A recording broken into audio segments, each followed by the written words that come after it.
आवाज येतोय का माझा?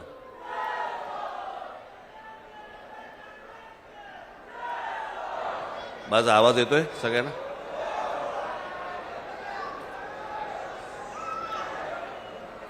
सन्माननीय व्यासपीठ आणि माझ्या जमलेल्या सर्व मराठी बांधवांनो, भगिनींनो आणि मातांनो,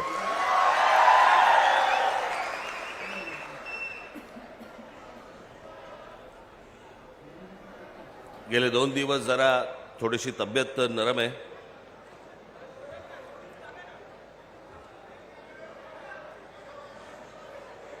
मी आज जो आत्ता इथे आलोय, मला सकाळी माझ्यात ताकद नव्हती.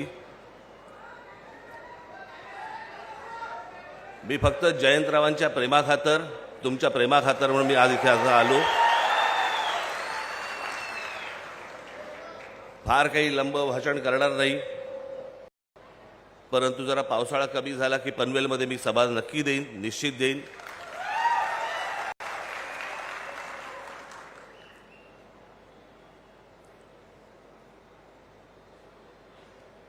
कारण काय झालंय ते हल्ली डॉक्टर सांगत नाहीत. पूर्वीचे आजार कसे आपले ताठ मानेने नाव घेऊन समोर यायचे, हल्लीचे येतच नाहीत. हल्लीचे आजार आणि सध्याचं महाराष्ट्राचं राजकारण फारसं काही वेगळं नाहीये. हा या पक्ष वेगळं नाहीये. हा या पक्षातून त्या पक्षात गेला, तो त्या पक्षातून त्या पक्षात गेला. मग आपण म्हणतो काय झालं, व्हायरल होता.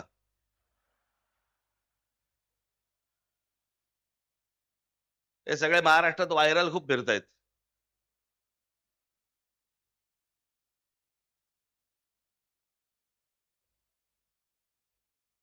स्वातंत्र्य मिळायच्या अगोदर, जवळपास 12 दिवस 13 दिवस अगोदर ज्या पक्षाची स्थापना झाली तो शेतकरी कामगार पक्ष.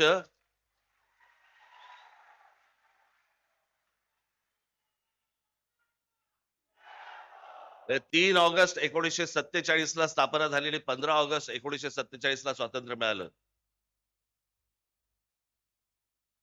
महाराष्ट्रामधला स्वातंत्र्यपूर्व काळातला निर्माण झालेला हा एकमेव राजकीय पक्ष.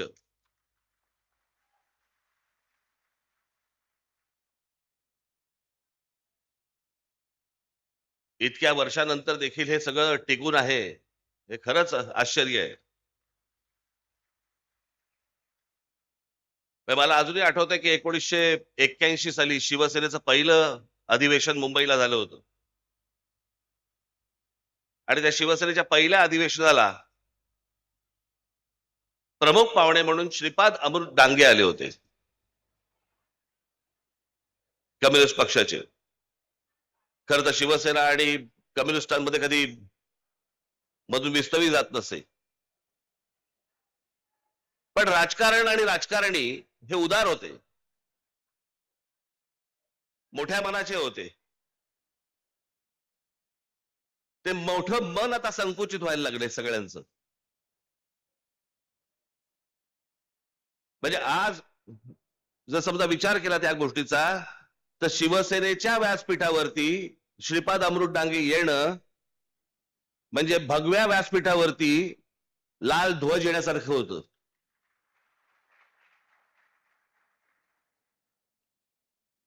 आणि आज लाल ध्वजाच्या व्यासपीठावरती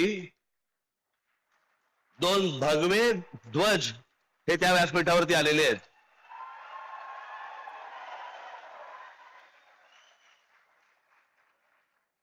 जयंतरावांनी मला जेव्हा येऊन सांगितलं की तुम्ही यायला पाहिजे, आणि ते बाकी काय नाही, फक्त मराठीवर बोला. त्याच्यामुळे आता बाकी मला खरं तर शेका पक्षावरती खूप बोलायचं होतं, पण जयंतराव बोले नका बोलू, म्हणून त्याच्या मला काय बोलता नाही येणार होता. इथे मगाशी कोणीतरी उल्लेख केला की मी शेतकरी कामगार पक्षाच्या व्यासपीठावरती मी पहिल्यांदा येतोय. नाही, दुसऱ्यांदा येतोय.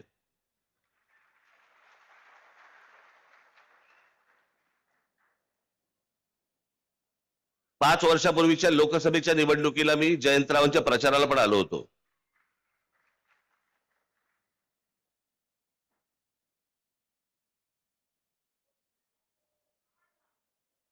राजकीय पक्ष असतात, निवडणुका होतात, निवडणुका लढवल्या जातात, सगळ्या गोष्टी असतात. पण आजचा प्रमुख जो महाराष्ट्रामधला मुद्दा आहे आणि खास करून तो रायगड जिल्ह्याचा जो मुद्दा आहे, तो मला असं वाटतं तुम्ही सर्वांनी समजून घेणं गरजेचं आहे, पक्षाचा विचार न करता.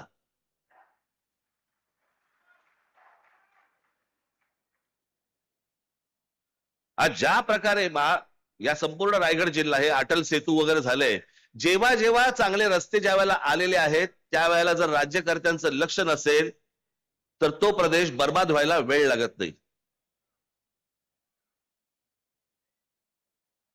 आणि आपल्याकडच्या राज्यकर्त्यांचं तुम्हाला आता सध्या माहितीच आहे. महाराष्ट्राचा राज्याचा मुख्यमंत्री, महाराष्ट्र राज्याचा मुख्यमंत्री महाराष्ट्रात लहान मुलांना हिंदी कशी आणता येईल आणि शिकवता येईल याचा विचार करतोय.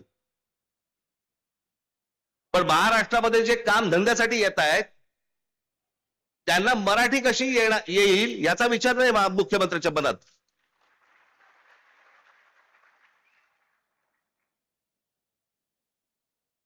महाराष्ट्रामधला मराठी माणूस, महाराष्ट्रामधला भूमिपुत्र याचा विचारच नाही. आणि याचं सगळ्यात मोठं विदारक जर स्वरूप कुठचं असेल, भीषण स्वरूप जर कुठचं असेल तो रायगड जिल्हा आहे.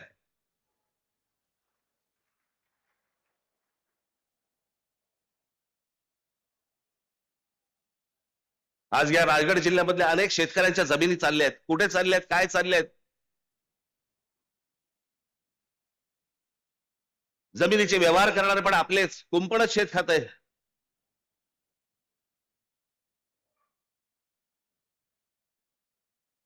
शेतकऱ्यांच्या जमिनी चालल्या आहेत, उद्योगधंदे येत आहेत, उद्योगधंद्यांमधनं बाहेरच्या राज्यातनं माणसं येत आहेत.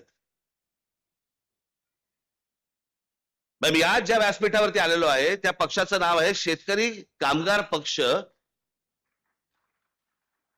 म्हणजे एका बाजूला शेतकरीही बर्बाद होतोय आणि दुसऱ्या बाजूला उद्योग जे येत आहेत त्याच्यामध्ये मराठी कामगार भरती होत नाहीये, बाहेरच्या राज्यातले लोक होत आहेत. शेतकरी कामगार पक्ष मग काय उपयोग? या रायगड जिल्ह्याची जबाबदारी जयंतराव तुम्ही हातामध्ये घेतली पाहिजे. आणि जो शेतकरी आहे तो बर्बाद होणार नाही. या रायगड जिल्ह्यामधली मराठी तरुण तरुणी या उद्योगधंद्यामध्ये कामाला लागली पाहिजेत. याच्यासाठी मला असं वाटतं सर्व पक्षांनी काम करणं गरजेचं आहे. बाकीची राज्य बघा तुम्ही. मी या हिंदीच्या प्रश्नावरती पण बोललो होतो. मी तेव्हा माझ्याकडे आले होते ना जेव्हा ते शिक्षण मंत्री भुसे, त्यालाही मी म्हटलं होतं, मी म्हटलं गुजरातमध्ये आहे का हो? या देशाचे पंतप्रधान आणि या देशाचे गृहमंत्री हे दोघेही गुजरातचे आहेत. अमित शहा एका त्यांच्या इंटरव्ह्यू मध्ये बोलले होते, त्यांना प्रश्न विचारला भाषा वादावरती, तर ते बोलले पहिल्यांदा तुम्हाला सांगतो म्हणे मी काही स्वतः हिंदी भाषिक नाही, मी गुजराती आहे. देशाचा गृहमंत्री स्वतः ठणकावून सांगतो की नाही मी हिंदी भाषिक नाही, मी गुजराती आहे.